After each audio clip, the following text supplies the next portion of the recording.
If you want to turn off adding location information to your posts on X, formerly Twitter, you're in the right place. This is a quick privacy setting that helps keep your posts a little more personal and a little less exposed. If you like simple tutorials like this, make sure to hit the like button and subscribe for more quick how-to guides. Now let's go step by step. First, open X on your phone or desktop and look at the left navigation bar. Click on More.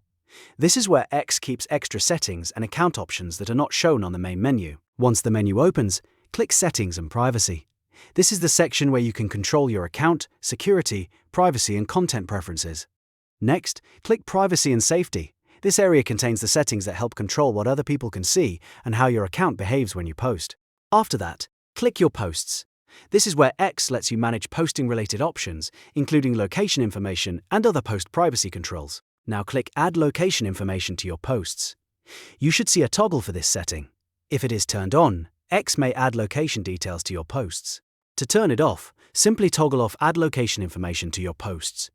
Once the switch is off, X will stop adding location information to your posts going forward. And that's it.